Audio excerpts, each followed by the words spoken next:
Chill. Welcome to another episode of VFX and Chill. I am Seth. That is Hashi. Down there is Michael. Everybody, we are repeating. Hey, everybody. History is repeating again today. We are coming back to Severance, a show that 2/3 of us love and 1/3 of us really speaks out about, hates, I think, right? Michael, you're like a famous hater of Severance. I hate it so much. I know nothing about it. I have not had the pleasure of seeing it. That was a joke. That was just to make me feel uncomfortable. I would love to know who out there in the chat has not seen Severance. We have no intent of spoiling things for you today. We're just going to probably confuse some of you, much like our pre-show probably did if you've not seen it. Also, if you're in the chat, just reach out anyway and say hello. And speaking of the chat, if you might see some chats pop up down here in the corner. Some of them you might not see in the chat you are on. We are streaming to a bunch of channels: the Red Giant channel, Maxon Training Team channel. But the one, if you really want to be involved in the chat, the one you want to be watching right now is at youtube.com/@VFXandChill. That's where you want to go and watch the show there. And go ahead and subscribe to that channel and like every video on it. Watch every video on it 200 times. And then you will be a true fan. We are excited today to be talking about the show. You can even use it as put yourself to sleep kind of thing if you need. Just kind of loop it in the background and just relax to it. 100%. We are famously a very chill show. We don't ever do anything that's really sudden or could possibly wake you up. We are very much, we're a very chill show with no sudden movements. Hashi, I think people want to hear your voice now. I've talked a lot. Tell me about Severance. Why are we doing Severance again today? We are doing Severance again today because Severance is a very thoughtfully crafted show, and that includes the story and the visuals. One of the reasons we got to cover it last time was that the Severance features two very interesting and off-putting intro sequences that were created in Cinema 4D. Which is pretty cool, using tons of deformers and physics and a bunch of random stuff. I don't have the artist pulled up. I usually do at all times. But why can't I remember this is this season's intro. It's very, very, very cool. We'll definitely find the name of the artist. If you want to see how we this is a big one to talk about, is the intro. That's, people talk about Severance, a lot of things that we'll talk about, a lot of things. There's a lot of inventive stuff about the show, but the intro is very iconic. Even the seasons 1 and 2 both have a very particular style that's very cool. And we have Oliver Latta, known as Extra Weg on Instagram.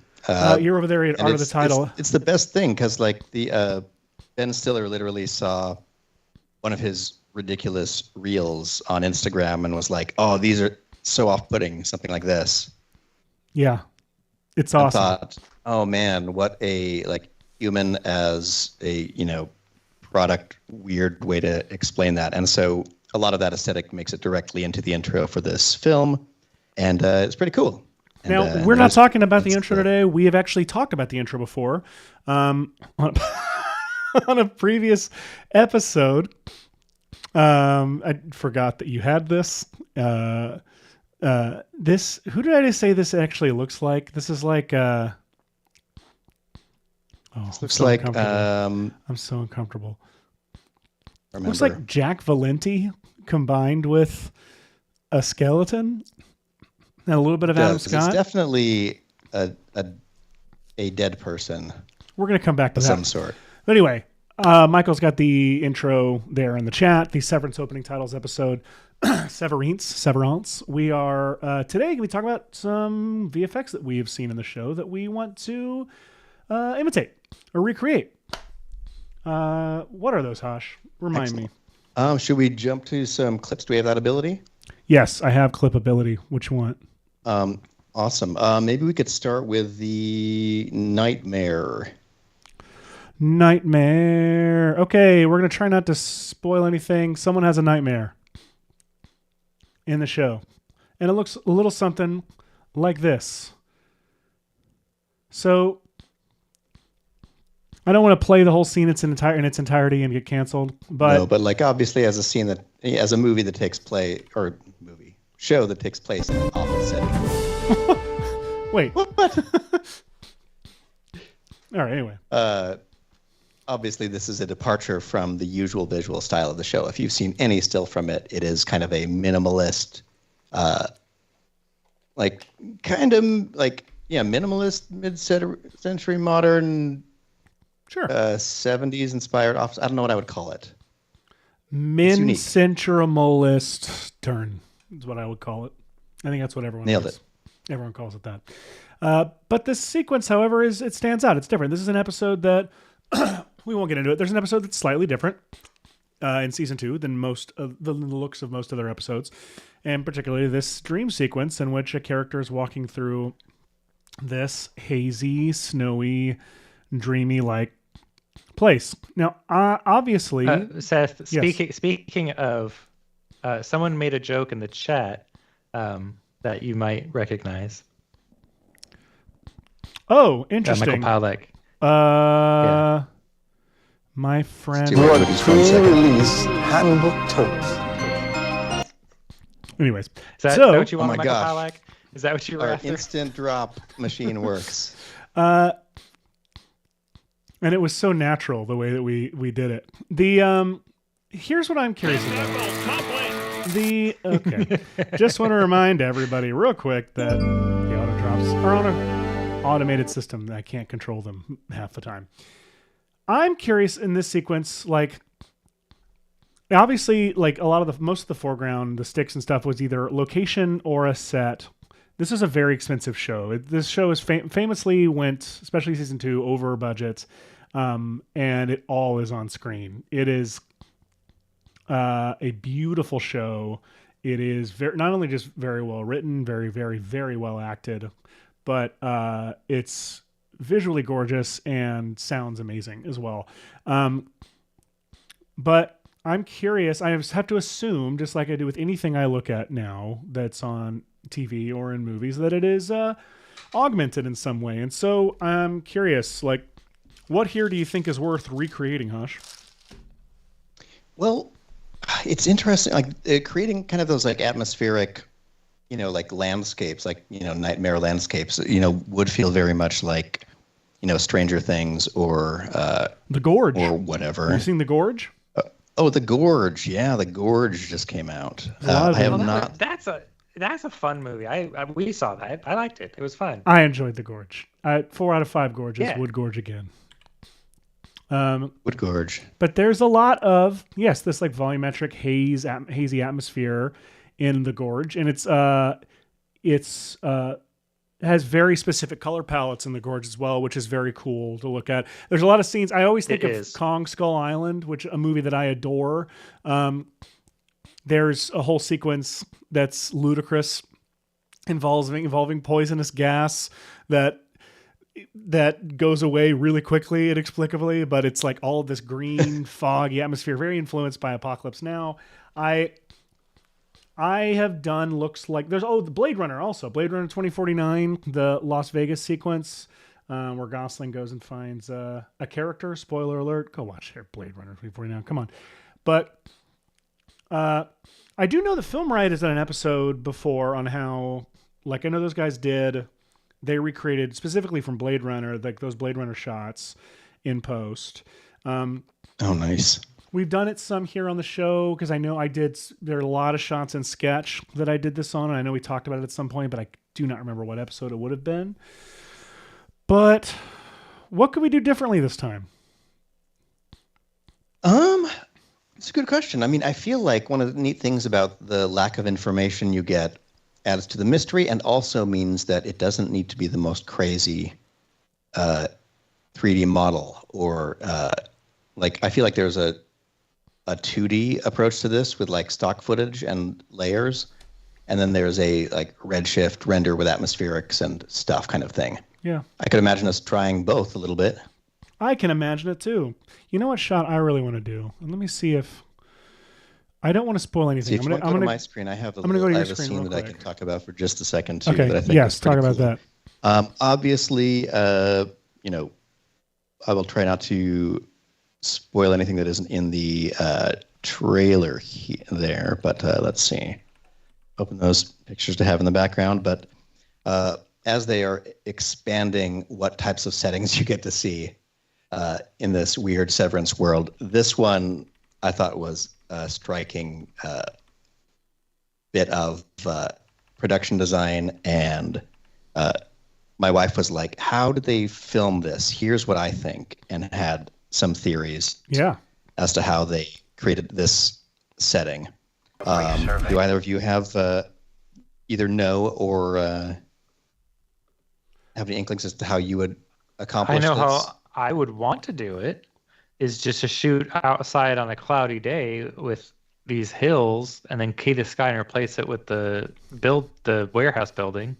I would think that the ceiling, I think it's a stage. I think they shot it on a stage because that doesn't, like that looks like it's on a soundstage. They probably built the wall, or there's blue screen or green screen back there, but the ceiling is definitely replaced because they probably have, full lighting rig up there on the ceiling. And so I would imagine the ceiling is added in post at the very least. You tell me, Hash, do you know? So boom, you both have elements that are pretty right. So this is I hear that I was right. That's what I really heard. That's most important. The UK or something like that. I actually don't know where it is, but they built basically like a wedding tent kind of thing around it. And then at the base, in some directions, they have little bits of set, or at least the right tone for what the digital replacement set would look like. And the entire sequence was filmed by this goat, which is pretty cool. Here you can see some of the practicals. Oh my God. But pretty amazing. Yeah. So they had so I think that back here is probably where they entered from. And so they could do that cool, like a reveal shot that you're in a very natural ground. Before the show, Hashi, you and I were talking about how like, it's real hard to make each other laugh on the show because whenever one is talking, the other one is doing something. And this was a moment where this almost passed by me. You did the goat, right? The goat is you. It's not. They didn't come that way. No, this is from the photo. Brilliant. So good. I don't know if it is actually. Goats. They are.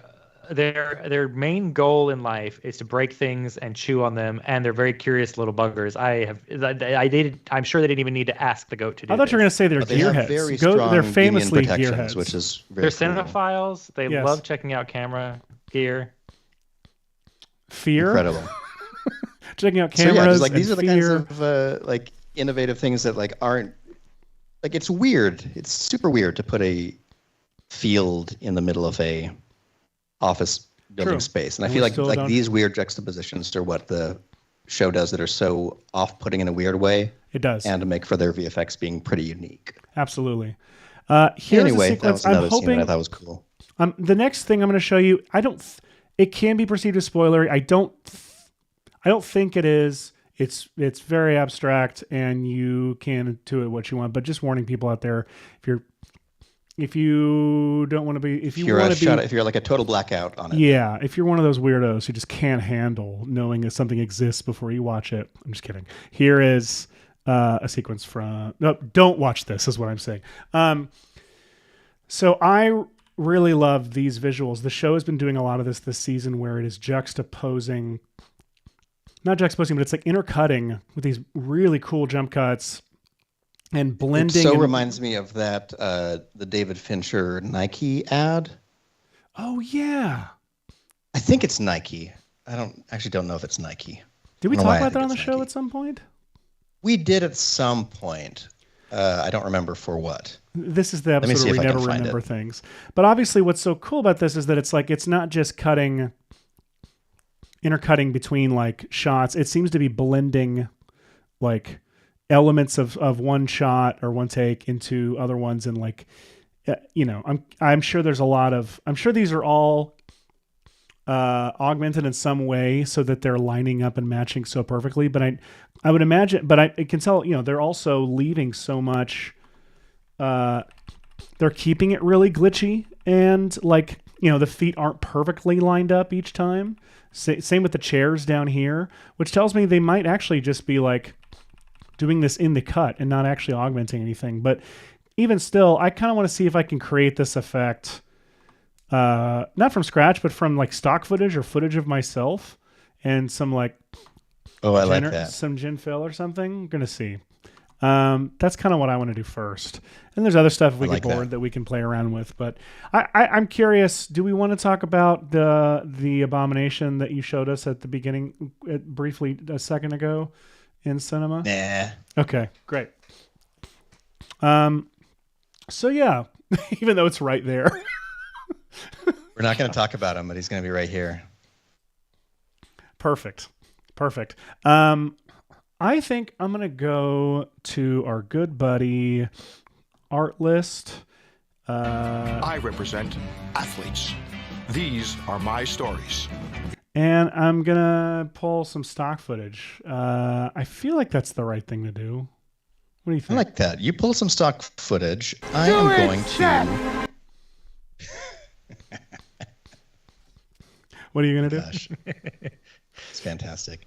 I'm going to pull in some assets from the Quixel Bridge. There are some stuff in the asset browser too, but I really wanted to work with these to maybe start putting together kind of a set.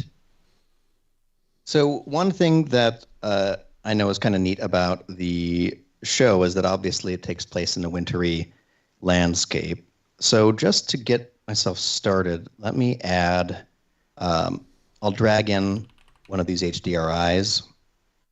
And once I do, you'll see the look will change quite significantly. I'll close After Effects in the meantime. Do you want to answer how you made the Adam Scott bust, or are we not going to even I don't think he wants to talk about it ever again. No, that's fine. I threw a model into that Avatar SDK maker thing, but then it kind of sucked, and so then I grabbed the model, subdivision, surfaced it, and then remodeled the shapes a little bit, and then went and got some photos and used Substance to project them onto him. It was a whole thing. It was fun. It started out like this, and I don't know if, whoops. Oh, I guess I must have saved over that texture at some point. And to be honest, I don't know if it ever got any better. You have to show us. That's fine. You explained it enough. Perfect. Ah! There's also this reference, which I felt was too weird and sad. That's like this is from a shot of Adam our favorite Scott actor in the trailer, looking up from down, and I thought, oh, maybe I can photogrammetry just that small rotation of the head, and it kind of worked. Oh my gosh. Anyway, I'm just gonna leave this right here so I forget before I close this file. My favorite thing is not remembering what are on my other tabs when I'm working, and then when I go to close it, it'll say do you want to save this? Do you want this in your life? All right, so here's a fun, quick tip. All right. So I have all of these materials. I really like especially this tree right here. And now that I have the dome light in there, if I go to Redshift and start IPR, I can see a little preview of this looking a little bit better. Let's see. Oh, I should close my other. I have this saved too. Why not? Let's save Severance. Okay, freeing up some GPU, and here we go. All right, so this is the background HDRI, and it's lighting this tree right now, which is kind of cool. But it's a winterscape kind of scene, so I want to show you a cool little technique. Let's focus on just this tree, I guess tree number 2 here. All right, I'm just going to hide the others for a moment. I could solo with that too, whatever. So if I highlight this tree, you can see the material that it's using is this one right here. If I open that, it's called this dead tree texture right here. So If I open that up, you can see the nodes for this. Basically, it's a so this isn't in a node form. So I'm going to do something that didn't work for me the other week, but now it does. So watch this. I don't want to use this. I want to use the new interface. So I'm going to close that. I'm going to select all of my textures up here.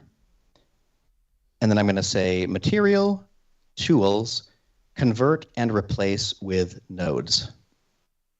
Then I'm just going to sit back. You'll see down on the bottom corner here, things are baking together. One thing that I think that I usually do on the show is I go to my display settings and say, let's make everything a little bit bigger so y'all can read stuff a little more clearly. Hopefully that doesn't break my stream there.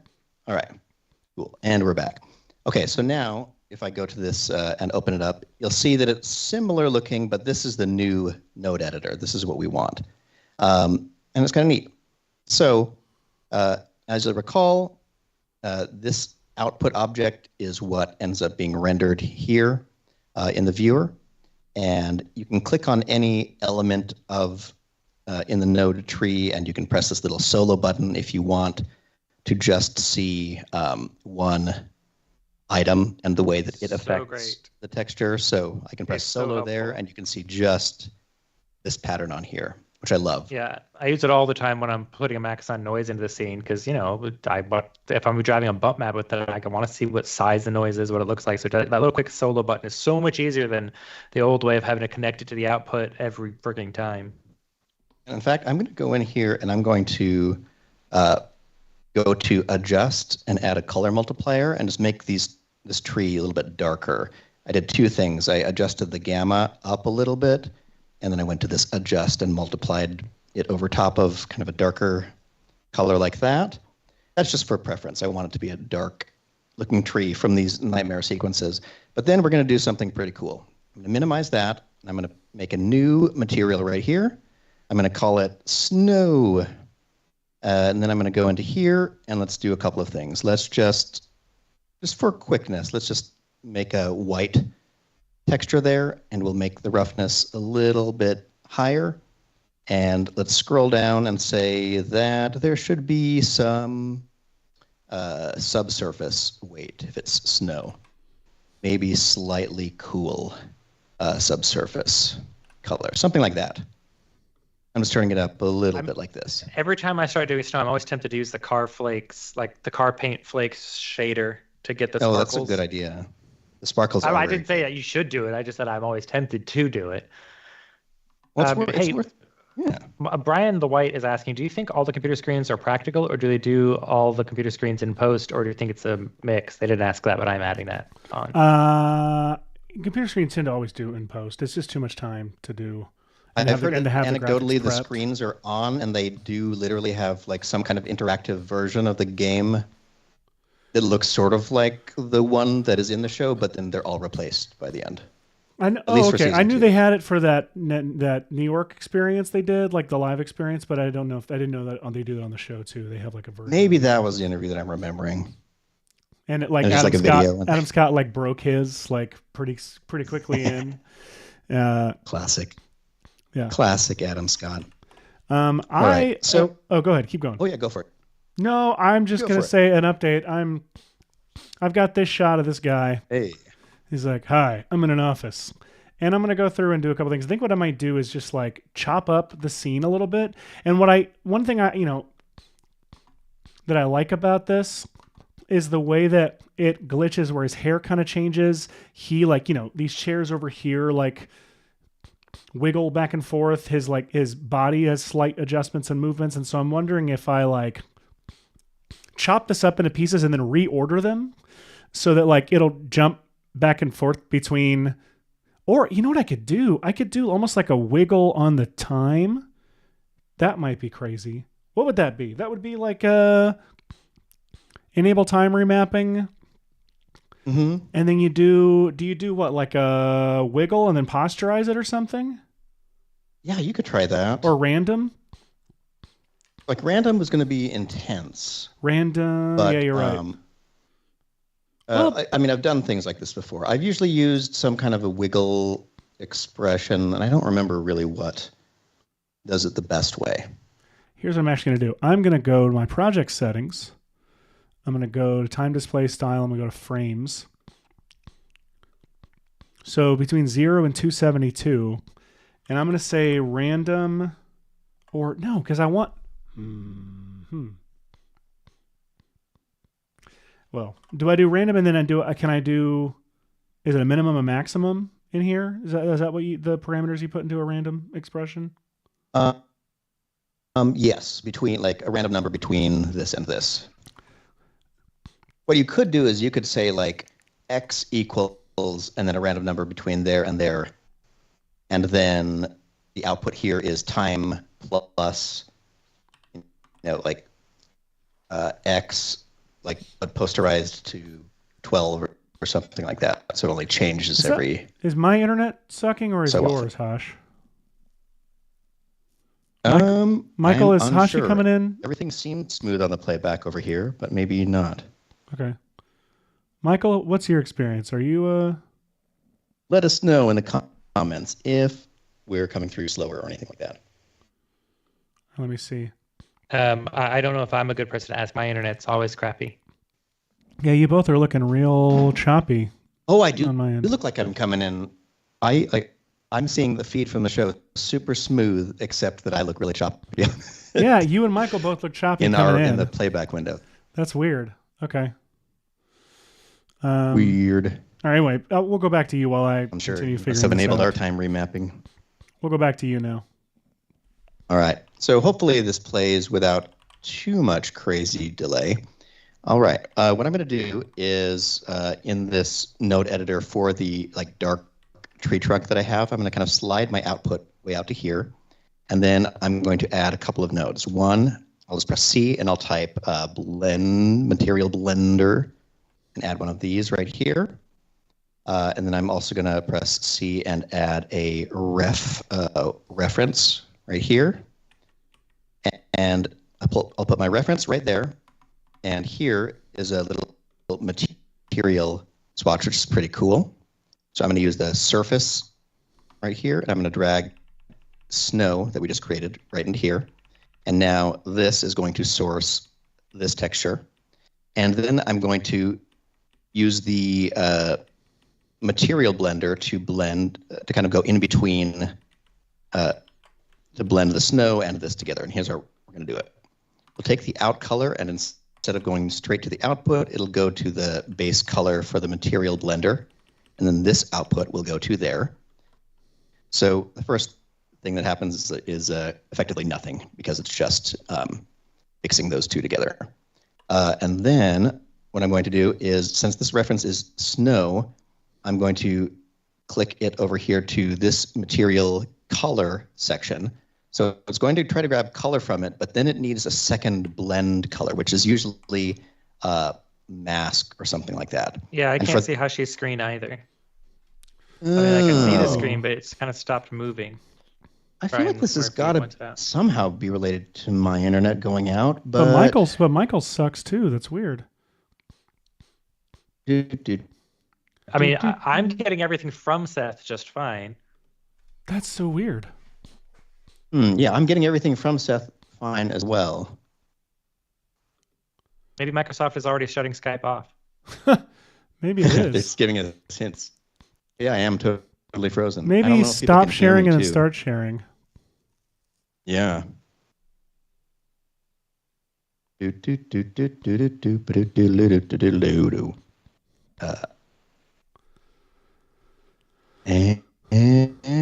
I'll tell you what, while we figure this out, we'll be right back after this.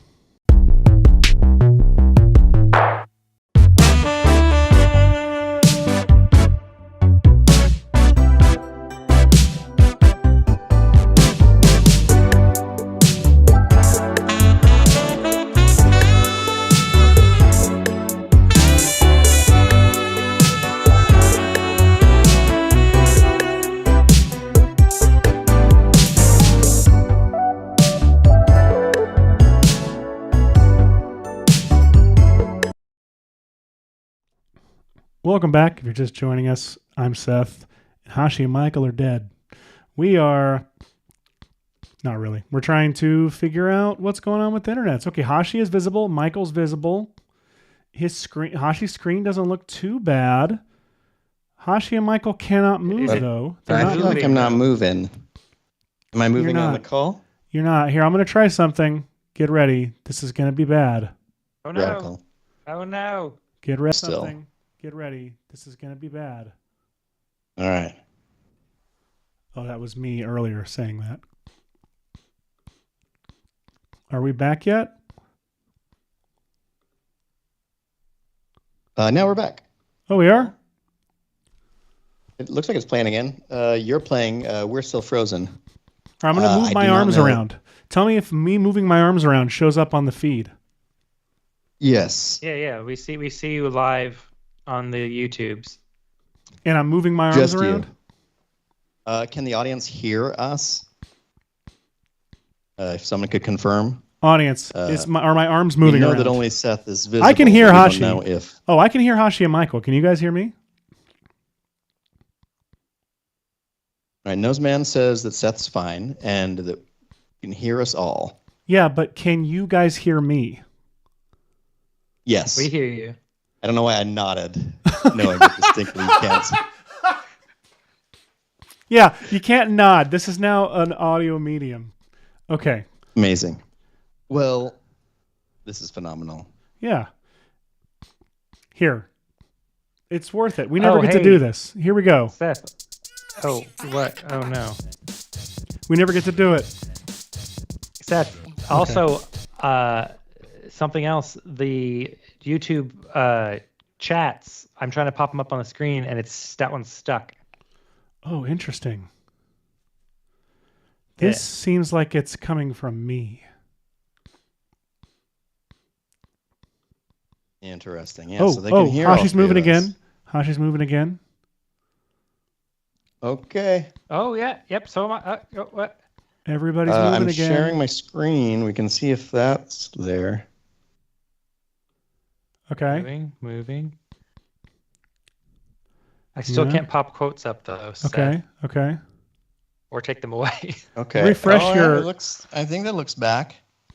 Yeah, your screen's moving. Yeah. Okay. The only thing we're missing is the quotes. Wild. All right. Well, okay. The quote. Let's figure this out. All right, you guys. Hashi, you teach while I figure that out. All right. So, how did I forget the next thing? Need a wait, Noseman, you're in the chat. What is it that I need again? I want to access the normals, but it's not from the normals. It is vertex attributes, maybe.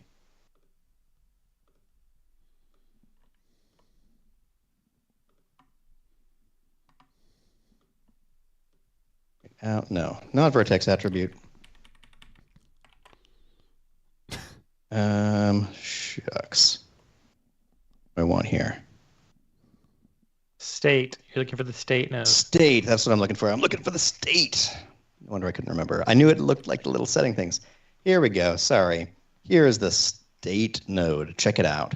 The state node has outputs for how things are basically appearing in your world and can give you all of this kind of information, which is really cool. So specifically what I want the normal from the world to be a way that we kind of can map the snow onto this tree. So what's kind of cool is I'm going to add one more node called the color splitter right here, because the normals are basically three, like a red, green, and blue channel combined to show you the different directions. And they blend into that weird, normal map color. But can you solo it so we see what it looks like, please? Oh, yeah. Check it out. Man, there you go. Look at that. It's normal map. So look. So you can see which way everything's facing. Being blasted from that direction. Red being blasted from this direction. And crucially, straight above, green. Spoiler alert for what we're about to do. Check it out. So if I send this, the normal map right here, to this color splitter, I can use the output green as my blend color right here. And I'll unsolo this now and check out what happens. Boop. Did I freeze? Is that what happens? Did it? Here we go. So check out this. Now you just have snow where things are pointing up. Just the top of the tree is dusted with my snow texture. Pretty cool, right? Let's see. I can do the same thing. Let me do this. Just the one that's like on its side. Here we go. I'll show that process one more time in whole. All right. So we'll add in this thing. I feel like my whole thing is playing sluggishly, but since this one's nice and sideways, I think it's going to show it off even better. Here we go. Here's an object. I know it's very dark because we're doing this dark sequence. We can dive into it.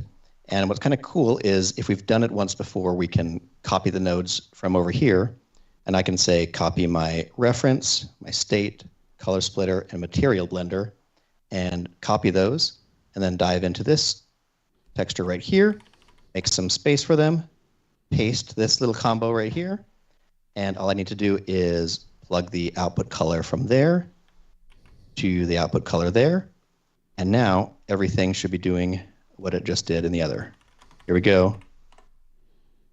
Oh, and I think after I pasted, it lost the reference in my reference object. Yep. Drag the snow back into there, and then I'll come back out here and update, darn you. This is what was happening to me earlier. It knows, but it doesn't. Let me see. Let me stop Redshift for a second and then restart. Okay, stop, restart, and now relook at your color. There it goes. Yeah, this one's super distinct. So now we've got some white peppered on the top of the tree there. Look at that. So now I've got all this, and we can start doing something kind of like we did on our Jurassic Park forest episode, which will be fun. Yeah, kind of cool. I'm going to continue to do that for a couple other things. How's it going over there, Seth? Good. I'm working on Lockdown. So let me jump out of this and actually just, maybe I can walk people through it. But so I've got this sequence where I just kind of like pulled some later, like 4-frame jumps from like later on in the plate. Nice. So it's just a little jump cuts. And what I'm doing now is I went up here to my plate. This was originally just like it was a video file, not a bunch of pre-comps. And I went up to the plate, I right-clicked it, said replace with pre-comp, and then it automatically replaced all instances of it in the project with this new pre-comp that I made called Plate Normal. Then I have duplicated, and that's what this is. All of these right now are just the normal plate. Then I have a duplicate of it called Plate Change, and I think I'm just going to do like 2 versions of each, right?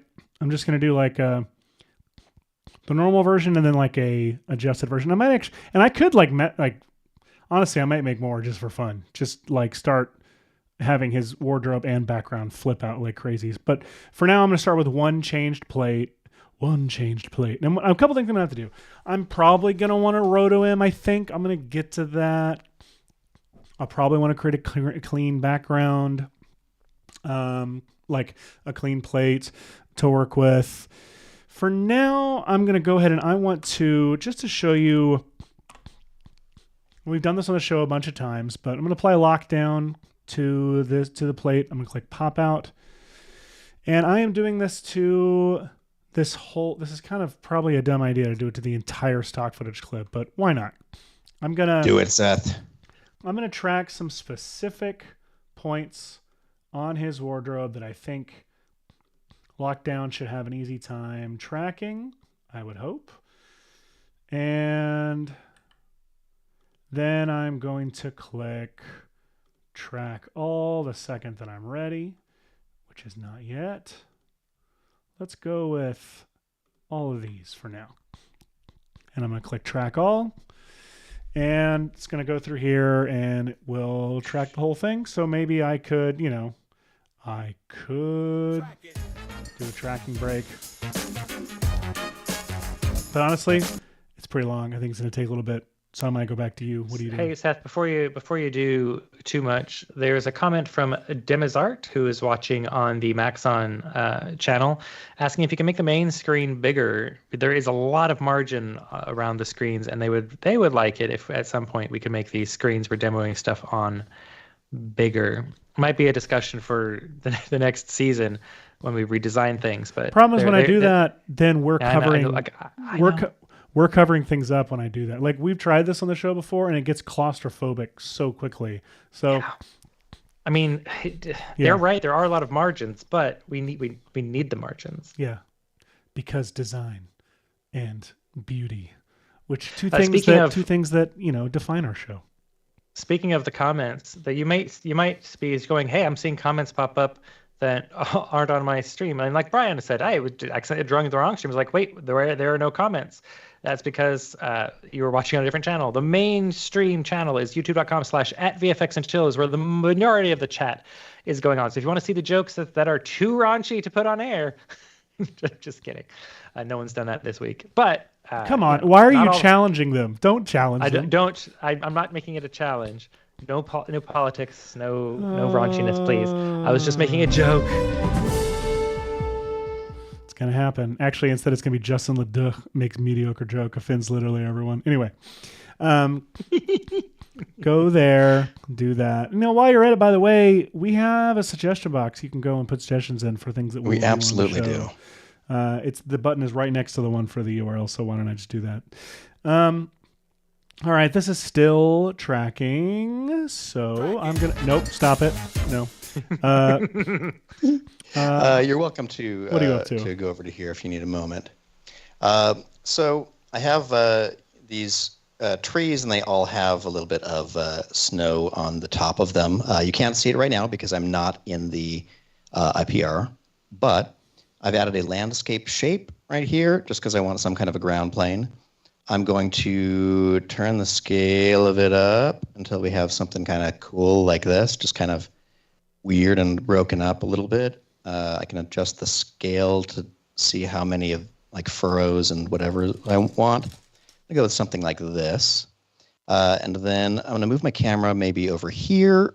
And let's just create a new Redshift camera, be looking through it. And from here, I'm going to go up and say MoGraph. Let's create a matrix. And this matrix is going to be an object kind of matrix. I'm going to grab the landscape into it right there.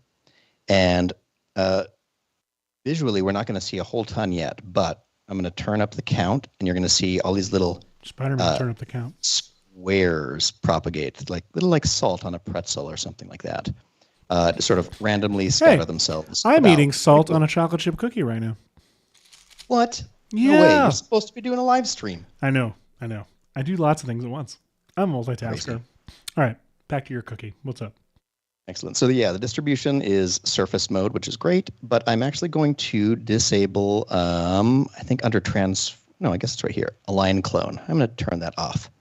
And then I'm going to add a Redshift tag to this matrix right here. Because if I do that, you'll see that particles is one of the very first objects you can have right here. And so it only does that when you're on a particle object or a matrix object or something that is a particle. Just like you'll see curve show up if you put a Redshift tag on a spline, but you're not seeing it here. It's very handy. It is very handy. And I can just drag like my tree 1, tree 2, fallen branch, and tree 3 into this. I'll give it just a second there. Let's see. Oh, sorry. I guess I need to switch it to custom objects first. And then I can put in tree 1, tree 2, fallen branch, and that. And it'll look like nothing has changed. So you'll be like, why was that even worth doing it? Well, if I go over here and say start the IPR. Look at this. Whoa. Totally blank. I need to restart this program. I feel like I had it open alongside everything else. You know what? Why don't we take a preemptive break? GPUs We'll be right back after this. Text. We're going to take a preemptive break. We'll be right back.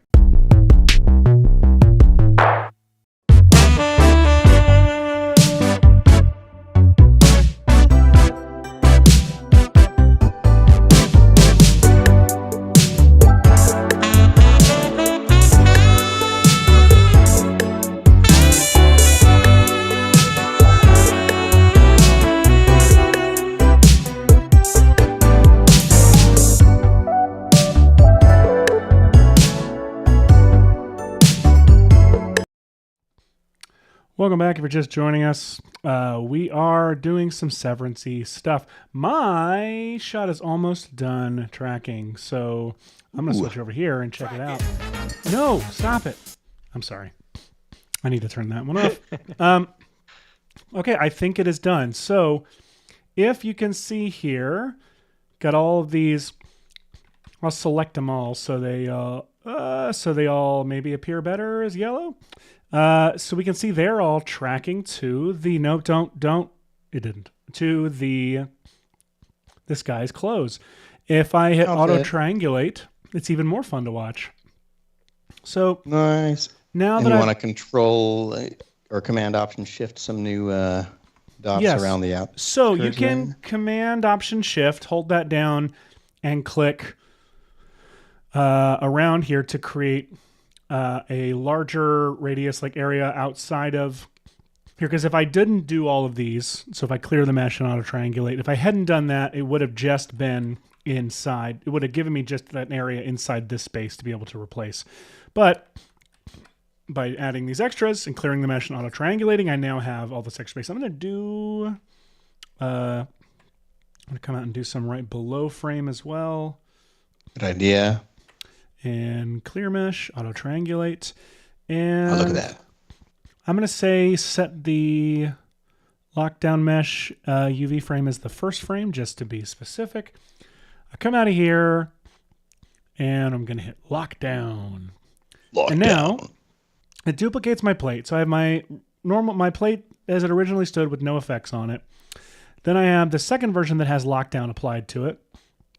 Then I have this pre-comp called plate stabilized. And basically, this one right here, this new one that's been generated, is going to exclusively be whatever I put in this stabilized pre-comp. That will now be mesh tracked onto the guy's close. So I'm gonna rename this close. And so if I go into this pre-comp, I've got this checkerboard here. I'll turn that off. And just to kind of show you, I'm going to be like, shirt in this My Neighbor Totoro font. What's released handbook. Anyway, what was that? It's the way they label everything in the Severance offices. It is, yes, with the My Neighbor Totoro font. So I put that here, and now it's tracked onto his clothes. Look at that. That's fun. So what does that mean? That means I can do a little something like this. Let me turn that off. And making sure I'm on my first frame, which you'll see there's a marker right here called Lockdown Stabilized.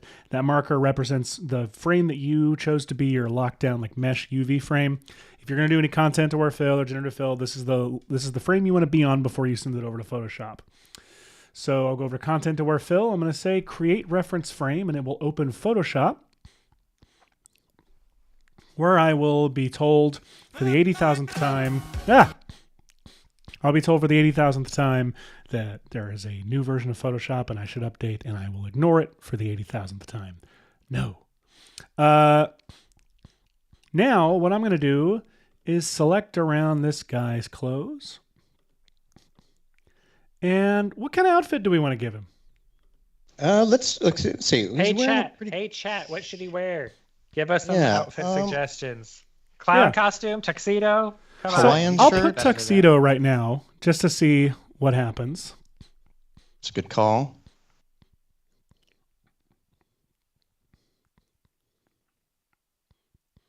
Daporizing in 3. Okay. Oh, Pretty good. I'm going to go with that look one. at that. And what I am going to do here, That's and this the is one. probably not smart, but, well, I'm going to select both of these layers, and I'm going to say, I'm going to actually duplicate my reference layer. And I'm going to select these top two, and I'm going to say convert to smart object. So now it's one thing. And then I'm going to select just the wardrobe. And maybe his neck? I don't know. Don't try not the neck. Yeah, try not the neck. Select a mask. Yubu Tanu wants As the this old person adage to goes. wear an aquarium, wear- which made me think of Wear an perhaps put a castle on the head like certain stylish folks do. Nick Smith wants an ugly Christmas sweater. Michael that's Powlak fun. wants That's VFX good. and Chill sweatshirt merch. Nick Smith just wants to see what Phil comes up with for the ugly Christmas sweater. All And right. I'm going to do unrelated the Christmas to sweater. question- For now, though, I'm going to just save this real quick as it is. Like I'm just isolating just that layer via copied version of this, and go back to After Effects and just purge my cache real quick. Purge that cache, baby. Which, by the way, I have a button I made. Oh, look at that. Okay.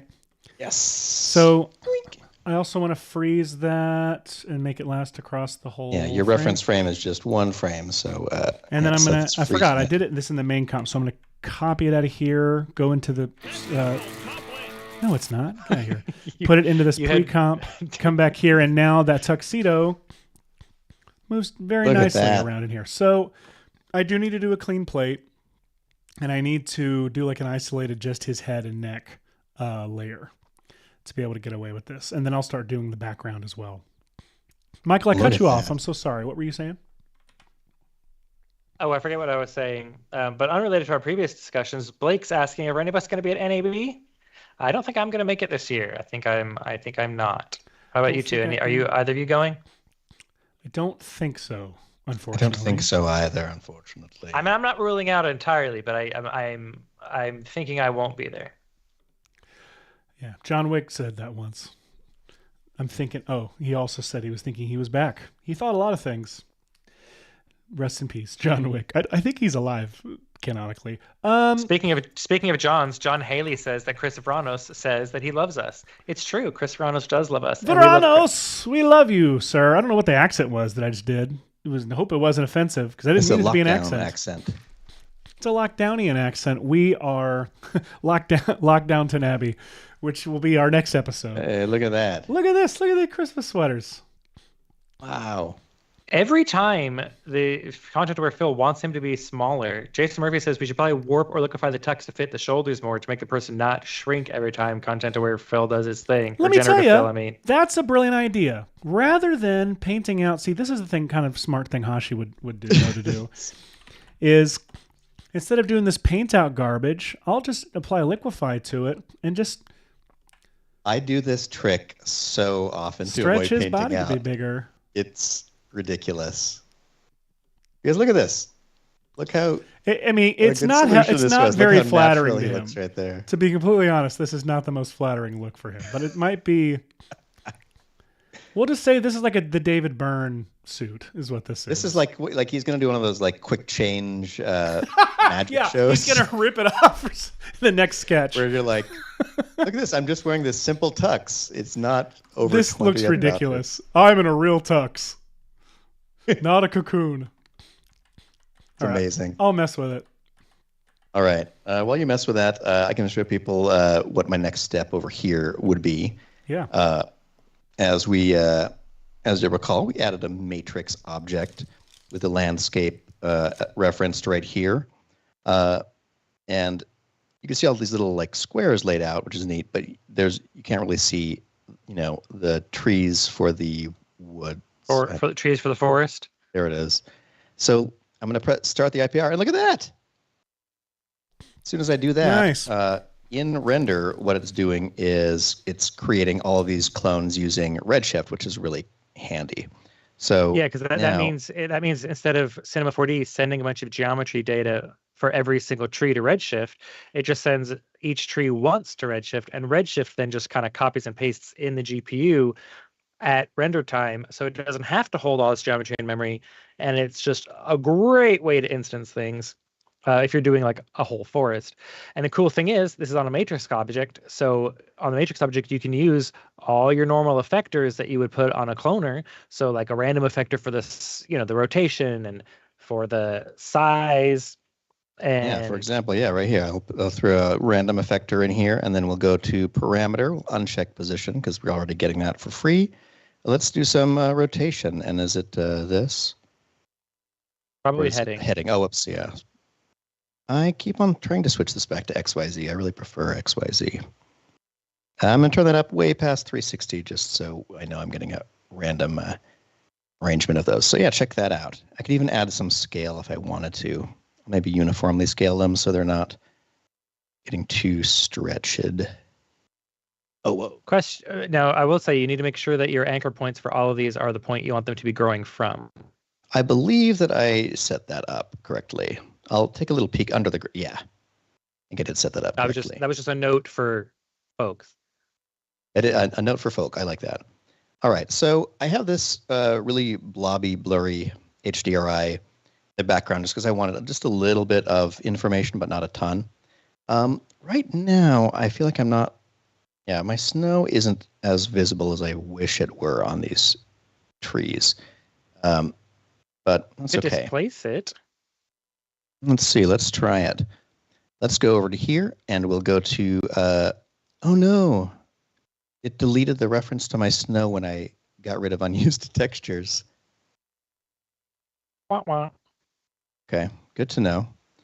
Good to know. Let's... While Hashi rebuilds his snow thing, Seth, what is the Whirly script panel? We need a drop for this. Oh yeah, Whirly scripts is my... Well, you know what it is. Michael, you explain what it is this time. I got a cookie in my mouth. Sorry. Oh yeah, sorry. I just didn't realize that you had accepted cookies.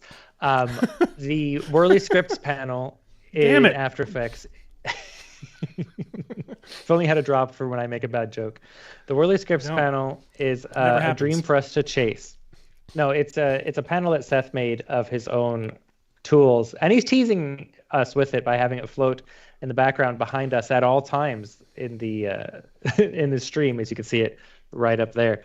No, it's just Seth made a bunch of tools and a little panel he can easily throw his tools into a scene with, just for his own personal workflow. That's one of the great things about After Effects is it's so extensible, and the After Effects team works really hard to make After Effects extensible. And it means you can add on to it and make it be your own thing. One of the product managers at Adobe who worked on After Effects has said that After Effects was made to do things that After Effects wasn't made to do. But they spend so much time making it so you can add your things onto it, because people use After Effects for so many things. It's not just for basic motion graphics. It's not just for visual effects. It's used for all kinds of crazy workflows that you probably wouldn't even ever think of. And so anyway, the point is Seth made himself a little panel that does things. Brilliant. Damn it, Michael! Good job. All right, what have we done here? Whoops, I plugged some of these in wrong. I'm Russian and trying to get everything plugged in. You're what? Russian. Thought you were American. It's a twist, just like that hit TV show, The Severance. There are theories, Russian-related theories around Severance. Russian roulette theories? No. Well, that's Squid Games. Yeah, that's Squidrants. Jeez. All right. Anyway, which is just a Squidward spinoff. I think the next thing that I ought to do here is I'm going to go to the intensity of the HDRI and turn it down a lot, something like this. And then I'm going to add an environment object right here, Redshift environment. And it's going to blind you. I usually warn people ahead of time, but I didn't. And let's just set this. Let's go over to our bluishes and then dive down to kind of a grayish, just slightly blue color. If you want like a nice, subtle, simple fog, you can turn the scattering to 0 or maybe very low, and then just turn the attenuation up to an appropriate amount. It's one way to do it. It just makes it nice and dark, depending on your color, of course. But you can do all kinds of things. What's really cool is you can adjust the camera contribution of this fog, or the contribution of this fog to like a light. Like if you have an HDRI that you actually want to see, or you have a Redshift sky that's back there, you just reduce the environment fog contribution slider below the camera contribution slider, so that affects how intense the fog is on an infinitely far objects like a dome light or physical sky. And then you can easily color pick the horizon color of your HDRI for your fog and get a kind of a fog that blends into your atmosphere, your light, your sky, whatever you've got. Alex is saying, Pretty wouldn't it be cool. more efficient to render out a Z-depth pass and do the mist in post? Yeah. Well, not necessarily, but Depending on a benefits to lot of doing- things. For example, if you wanted to put a 3D light in here and have light rays, maybe. Yeah, like I know in the show, there's like a, let's see, let's just do it with a little area light for the moment. It's a little area light, and I'll make it a circle, probably. A little disc, I mean. Oh, I love the way this looks. Look at that. Yeah, you can't do that in post. Actually, you can with trap code Lux. Sort of. It's not quite the same. Sort It of. won't give you. It won't give you like the light beams when it has a shadow.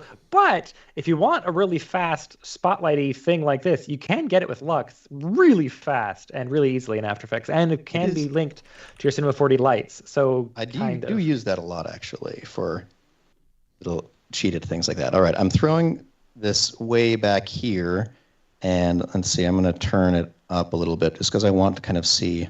Hello, Russians. There's a I Russian can in the chat saying the Russians are here, by the way. Hello. I can create like a moonlight Welcome. object back here. A moonlighting gives these- object? Whoa. Whoa. Sybil That's Shepherd. Hashi, that looks so cool. I mean, I know it's brighter than you want it Whoa! to be, but it just, it looks It's so neat. fun. It's like a helicopter. Oh my gosh. That's incredible. So then, like, obviously, you'd do something like you'd add some keyframes for the camera. Boop, boop. Let's go to the end here, and I'll just do a little trucking over this direction. There we go. And now I'll have, I mean, this one is not going to play back, I guess, because I'm in the IPR, but now you have this little like camera gliding across this landscape. I know I made it very bright, but you get the principle here. So yeah, we can turn it down to kind of as dark as it is in the show, something like that. I feel like one thing that I would do is I would probably go to the snow and see if turning up the subsurface would make it punch up anymore in here. I don't know if using the reference object, if it's actually allowing me to do that. Because if I turn up the emission, it doesn't seem to be doing anything. Well, is your a reference object feeding into the color, or is it feeding into? See, this is my issue. The reference object has an output. I don't know what can the reference feed into either not a state object. It's like almost like it wants to feed into a standard material object. So I can have all of these, but I want to split this out, and I don't know what operator that is because it's not color splitter.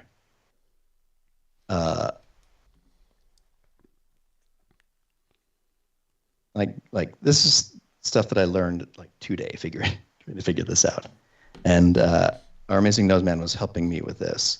Node Man? Node Man. Let's see if I check additive. I imagine that's just an additive blending mode now, right? Brightened the heck out of that one. I think this is what I thought was fixing it for me earlier, but I don't love it as much as I did then. Linear Drift is saying, let's discuss camera morph, LOL. I just discovered that the other day. Camera morph is a great tool for certain kinds of things. When you say, I know I want the camera to be here at this point and then here at that point, and then I want it to move between those 2 points. Camera morph is a very easy way to get that done. Another really cool thing that you might not have discovered is there's a camera crane and a motion camera setup. The motion camera setup is really neat.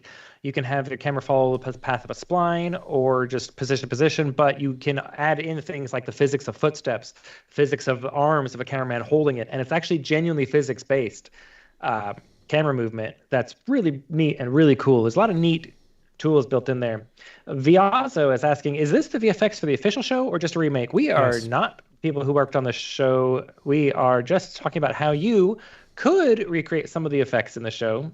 So, for example, Seth is working on how you could recreate some of the effects of a particular scene where it's kind of match cutting / VFXing between outfits and places. And Hashi is working on how you could build a 3D set to match one of the ones in the show. Yes. And there's some Michael this Crane is the jokes software in the that was chat. used to make the Michael intro Crane. sequences to the show, which is pretty cool, and I like that. Let's see. I don't know if brightness is coming from subsurface scattering or just purely from the color now. Yeah, I feel like it's just taking the color, and I really want to figure out how to be able to change this in the future, because I feel like since it's a reference object, I should be able to change this, go to here, and then it should update, but it doesn't immediately. I don't know what needs to reload. Anyway, I tire of this forest, but you get it. Pretty incredible. Landscape, trees, stuff. Now, I know that, like, I know the suit was too big, right? Like, the tuxedo looked too big, so I think I have a solve for it. Here's how it's looking right now. Oh, yeah, it's so much better. There it is. So much better? Good. Great. Done. Stylish. Not really. I'm going to go and do the Christmas thing now. All right. Well, if you're interested in the VFX from the show, Then get out of here. yeah, I think that one of the, let's see. So we do know that ExtraWeg used some cool digital objects, like digi doubles of these characters to do some funny effects. I can do one of the kind of silly effects that happens in it with this little model I have right here. So check this out. Let's look at this face object here. I'm going to go to Mesh, add. So let me go into polygon mode, and then I'll deselect, and then I'll go to Mesh, add, close polygon hole. There's a huge polygon hole on the bottom right here. Boom. So I'm just going to seal that up a little bit, just for the next step I'm going to do. Now I'm going to take Adam Scott, and I'm going to try to inflate his head, a la the second season's intro. So instead of trying to work with this geometry, not that it's that high level geometry, but it's enough that I'd rather do a simulation with something with less. Let's go to filter, turn off the work plane, and then let's add a couple of things. I'm going to add an actual ground plane here. I'm going to move up this character and set him kind of right on the surface like that. And then we're going to go and do a couple of things. The plane doesn't really matter, but I'm going to go add a collider tag to it under simulation. And then I'm going to go to these three objects, and I want to add them into a volume builder. So I want my face. I'm going to throw both eyes in this volume builder object here. And this is kind of weird. Like you see here, what it's doing is it's creating these voxels, these kind of Ooh, that head is tiny. representations. It is tiny. This is, I think, the right scale for a head, which is ridiculous. So anyway, I'm going to go to these, and I'm going to turn down the voxel size to like 1 centimeter. Now you can see I have this voxel approximation that's much tighter to this face, which is great. From here, I'll put this volume builder object into a volume mesher. I think I can do that by holding down Shift and then selecting, not Shift. Is it Control or is it Alt? Alt. Michael knows. Down Alt. Darn, could have been right. You never know. I'm going to solo just this object. Now you can see the volume builder is inside a volume mesher. And if I press NB, you can see that it's a new smooth wireframed object, kind of like this. In my volume builder settings, I can add a couple of things. I know that it's trying to kind of put it like a net over this whole thing, so I can have a simplified geometry. But I'm going to do a couple of things. I can click on this smoothing object right here, and there are also some things like close and open and dilate and erode. And what those do is by a certain distance. Oh my gosh! Keep in mind, you've got the guys from AI. You've got the layers happening, so this is happening to only part of your mesh, and that'll do it to all of it. There we go. So I'm adding a dilate and erode because that basically, builds up clay around these and then pulls it in. It's sort of like a double matte choker object is the point. So I'm going to kind of look at both objects together, and then I'm going to inflate the strength of this dilate and erode until it's big enough that it is definitely, pretty much containing the entire Adam Scott head. And now this volume mesher gets to go into one more object. I'm going to hold down Alt, and I'm going to put it inside a remesh object. And the coolest thing about that is, look at this. It puts these smooth topos on here. But I can say, I want this to be symmetric in X, and I also want this mesh density to be more like 25%, the number of polys. So I'll set that to 25%, and now I have fewer. And maybe even less. Let's try 15. That feels wow to me. So you may already be ahead of me. I'm going to press C to turn this into a mesh. And you can keep a copy of that if you want. You don't have to work destructively like I do. But I like to work destructively. I'm going to grab my grab tool and just stretch out that a little bit to encompass the nose a little bit better. I can also, if I want, go to the remesh object and check X-ray. Then I can see kind of how tight to the face this mesh is, and maybe kind of make it a little bit tighter in some areas. It's generally important for your character to not poke out a lot. You want it to be kind of as tight as you can get away with that still encompasses your guy. This is pretty darn close. So now we're going to do our favorite old trick. Have I been talking for too long, Seth? Do you need to? No, not at all. All right. Well, let's do it. This should be fun. Okay, so Demazar is asking, why not use remesh from the beginning? Why is there the intermediate volume builder step? That's a good question. That is a good question. Do you want me to answer it, or you got it? You answer. It's not necessarily that important for this specific mesh, but for what Hashi's about to do. But for many instances, like in our fire episode, Hashi needed trees to react to something falling through them. I think it was the fire episode. And the trees have way, way, way too much detail for what he's about to do. So he needed to knock down the level of detail. And in this case, we've got the eyes, the nose, and he just wanted to be kind of smoother overall. So it's still useful for this, but you are correct that he didn't necessarily, for this particular model, need to do the volume builder step. But for a much more complex model, or a model of or a thing built up of several different parts, you would definitely need to do that. Good question. All right. So obviously, you've all probably guessed that what I'm going to do is I'm going to go to this remesh object and then go to simulation tags, and there are a couple of things we can do. Let's click on balloon just right off the bat. I'm going to move the ground plane down a little bit because I can tell the object is poking a little bit through the ground. And if you focus on just this remesh object, I'll solo it for a moment.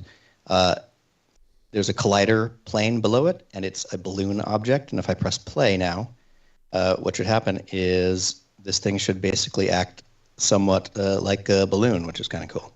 Nope, you got it slightly. Yep, there it goes. You may have it slightly underneath the collider, potentially, possibly. Let's see. Plane. Let's lower it down. There you go. Okay, so we've got this balloon, as it were. So if we want, I can do things like there's under the balloon tab, I can say overpressure and expansion time. So if I wanted to, I could dial the overpressure to like 4.8. Look at that.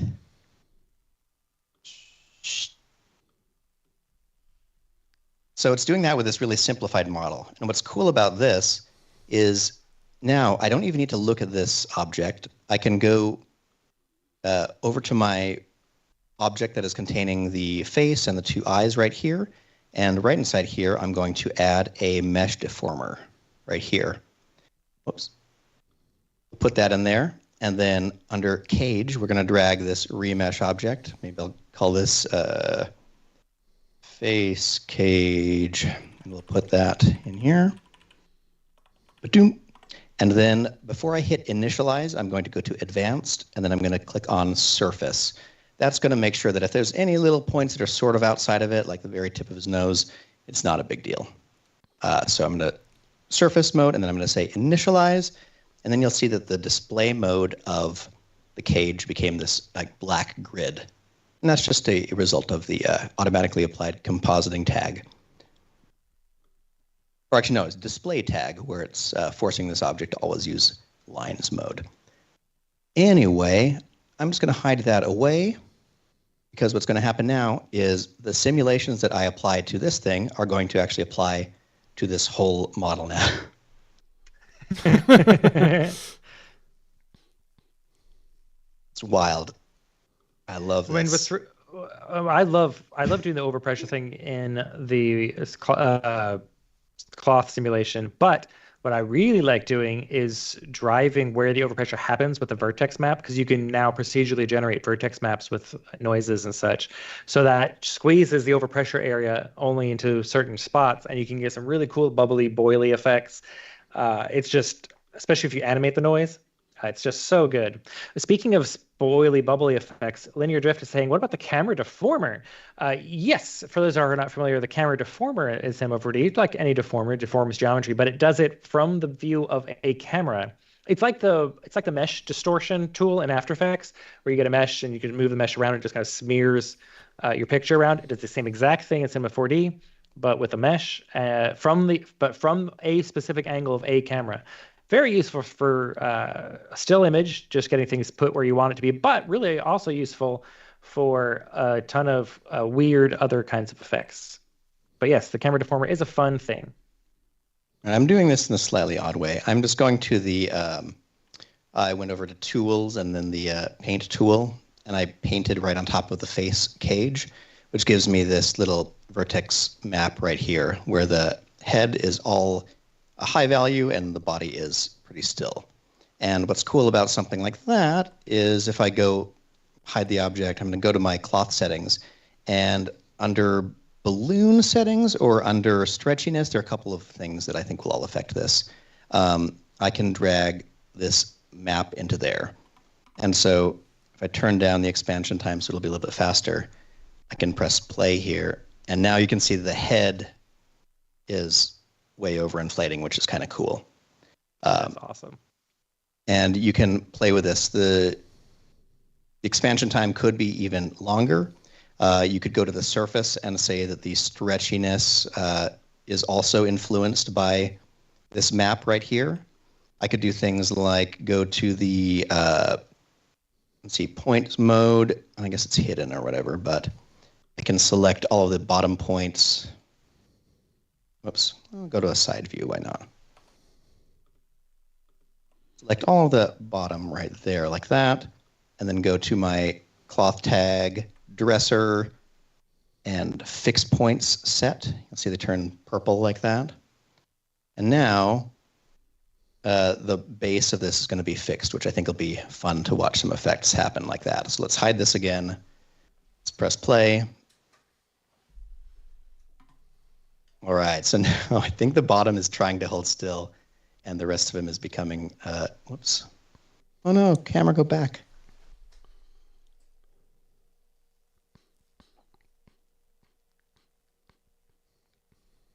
All right, let's go to... Every time I see it, it doesn't ever get old. It's just... Turn this mass down, and under forces, I'm going to turn up lift a little bit. I mean, we don't really have much in this. They turned it to Bruce Campbell for a second there. God, this is the substance.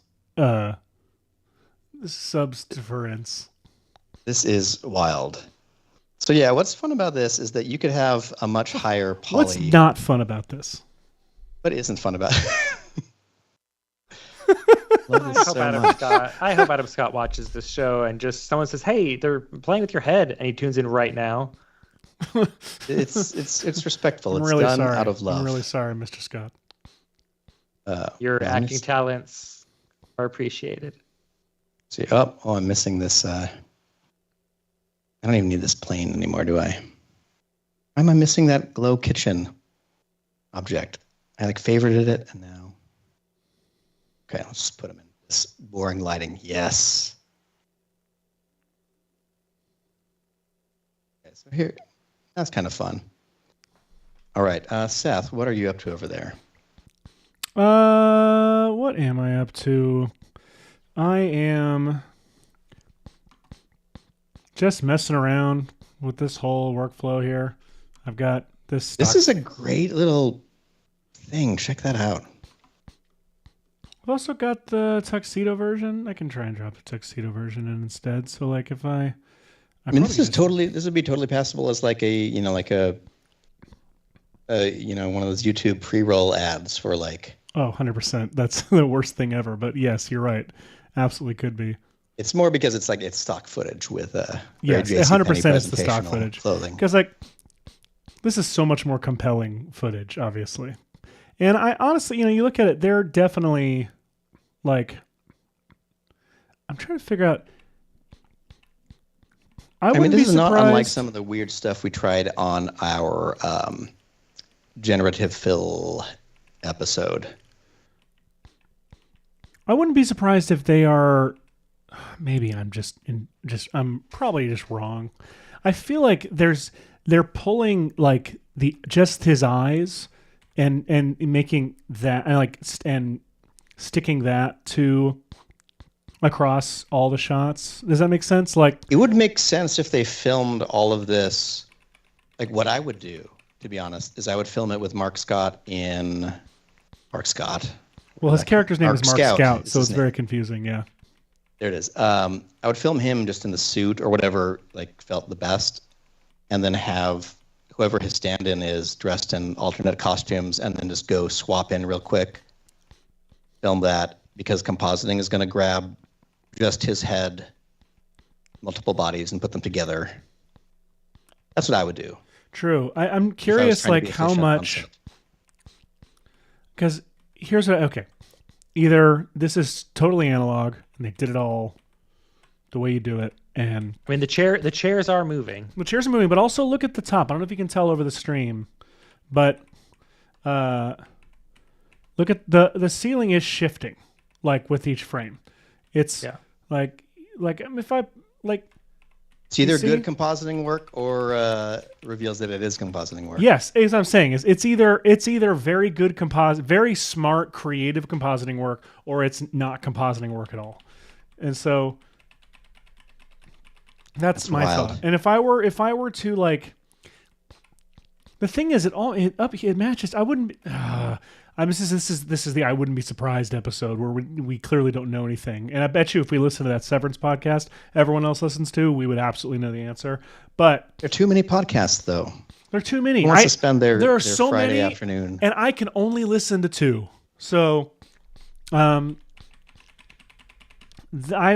eyes is the thing. I would pick something like his face or something and unify it as close as possible across all the shots, so that simulated that feeling of everything is really close to normal. Also, who knows? They could have liquefied him, cheated him a little bit to line up, perfectly. But the way I'm thinking is, with what a perfectionist I hear Ben Stiller is, who's the director of the series, they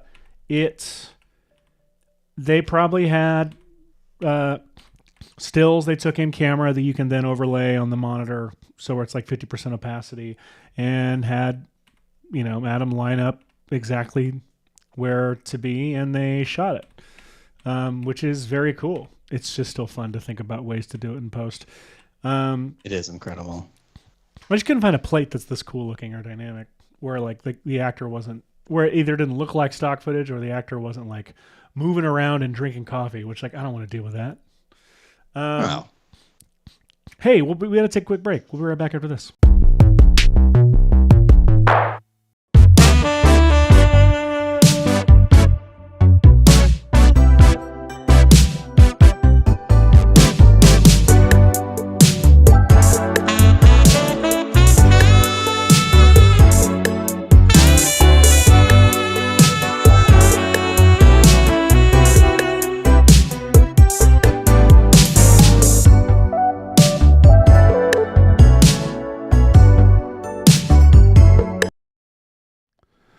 Welcome back. If you're just joining us, we've been doing Severance-related VFX, mainly like speculative VFX, I'd say, like taking our best wild guess at what has gone into some more impressive shots, cooler shots that we, not more impressive or cooler, but just like shots that we were inspired by watching this new season.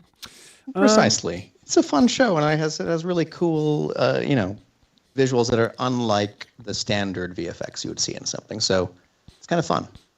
Absolutely. I have to make sure that I specify that everything mentioned by Justin the Duck in the chat is fictional, false, and absolutely not at all true. Just because the last one I don't like at the least. Yeah, just I put all the rest of his Seth the kind of guy to things up on the screen, but that one I'm leaving down. They're all false. Hashi, Michael, I think we're actually going to wrap up early this week. Do we have anything else we want to talk about before we go? The Fantastic Four episode that we did last week, where we created is good. A live Snapchat lens and stuff like that you could try. Links for those are in the description for that episode, as is a download for the original project file. If you want that and have the Moves by Maxon app, you can just do that and have a nice Redshift render straight out of there if you'd like. Yeah. If we ever come up with stuff that we're able to give away, we're going to try to start sharing it on the in the descriptions. I don't think anything particularly pinged the giveaway category today, but in the future, as we do, ask us stuff, and we'll be able to share some of our stuff with you. We have an official pipeline now.